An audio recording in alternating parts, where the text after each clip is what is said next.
The objective of this lesson is to solve quadratic equations by factoring. To solve a quadratic equation is to find the x values for which the function is equal to 0. The solutions are called the roots. They are also called the zeros. To do this, we use a zero product property. And if I have A and B, and I'm given A times B is equal to 0, then A has to be 0 or B has to be 0. One of them has to be 0. And I'm having another example here. If x plus 5 and x plus 2 is equal to 0, either x is equal to minus 5 or minus 2, because that's what will make each factor 0. Okay, so here we are given the first example. The first thing is to factor it out. So two numbers I can multiply to get 24.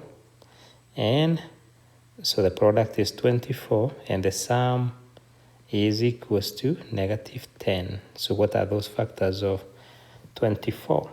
So it has to be, and when I multiply them, I get positive 24. So that's going to be 6 and 4. Both of them have to be negative. So because when I multiply them, I get negative 24. So now my answer is going to be x minus 4, and x minus 6 is equal to 0. And what I want you to see here is that the difference between just factoring and solving, when we factor, it's just an expression, and solving, it's equal to 0, so we have to solve it.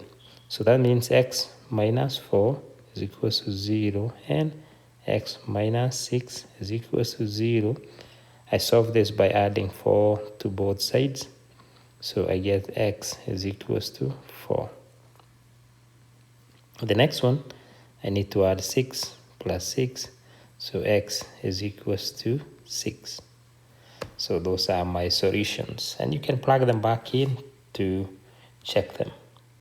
Okay, we go to the next one we are supposed to solve. So this one I can factor.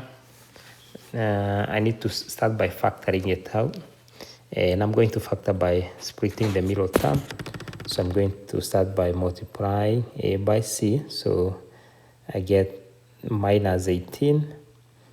Then I need two numbers whose product is minus 18 and sum is equals to 7. And what are those two numbers? So I can do 9 and 2.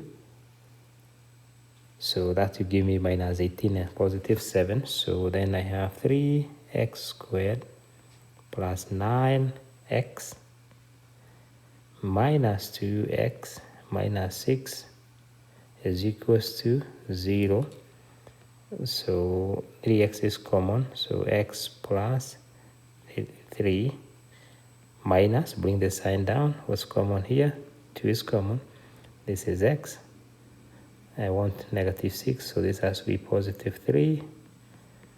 Then I write what's in parentheses and what's outside parentheses, and you see it's common. Then 3x minus 2 is equal to 0. Then I equate each of them to 0.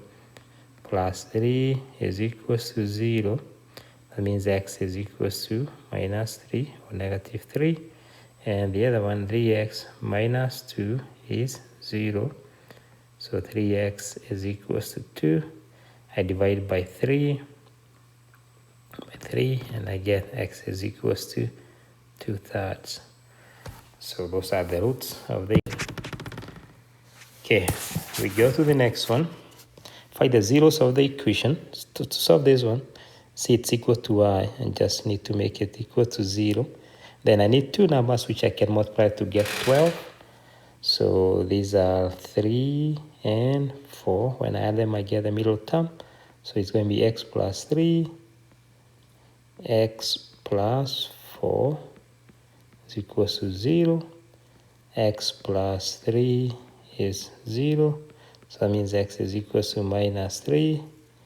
And then I have x plus 4 is equals to 0. So it means x is equals to minus 4. Those are the roots.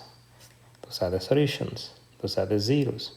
Okay, the next one, we have this one again. When I look at this one, see whether there is anything I can factor to make it easier. When I see the big numbers, the first thing I think, can I be able to factor anything out? So I factor the 2. I can divide by, remember when you are factoring here, it's an equation, so I can divide everything by 2, by 2, by 2, and the other side by 2. So I get x squared minus 6x minus 27. 0 divided by 2 is just 0. Then this is positive. I need two numbers I can multiply to get negative 27. And when I add them, I should get 6. So what are the two numbers? So 9 times 3. And this, the negative, it has to be negative 3. So this is going to be x squared plus 9x minus 3x minus 27 is equal to 0. So this is x plus 9 minus 3 is common. So this is x plus 9 is equal to 0. So x plus 9. X plus 9. Let me write the factors out first. And x minus 3. So this means x is equals to minus 9. And x is equals to positive 3. So those are the zeros. Okay, we go to the next one. This one I have some terms on the other side of the equation. So I'm just going to move them to this side. Minus. I am going to add 23x and subtract 8. That way I can make it equal to 0. So 3x squared plus 23x minus 8 is equals to 0. Then I multiply 8 times c, which is equals to minus 24. Then I need two numbers I can multiply to get 23 when I add them. So those must be the two numbers. So I use them to split the middle term. So 3x squared plus 24x minus x minus 8 is equals to 0. So 3 is common. So x plus 8 minus 1 is common here. So this is going to be x. This has to be plus, so that minus and a plus give me a negative. So I get 3x minus 1 and x plus 8 is equals to 0. So 3x minus 1 is 0. So 3x must be equal to 1. So x must be equal to a third. And x plus 8 is 0. So x is equals to minus 8. And those are my solutions there to solve them. Okay, here we have an application problem. So a rectangular garden. So let's make a diagram. Is x by 2 for length. And for the length, so this is the width. And maybe let me do, since this is, so we are told the length is x and the width is x minus 2. Let's make it realistic. And then the area is 35. So that means x minus 2 is equals to 35. So it means x squared minus 2x equals to 35. This looks like a quadratic equation. Just need to rewrite it. Minus 35 from both sides. Then I need two numbers. When I multiply them, so I get a product of minus 35 and a sum of negative 2.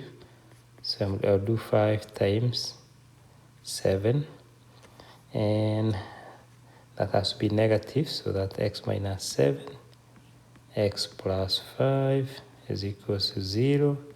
So that means x is 7 and negative 5.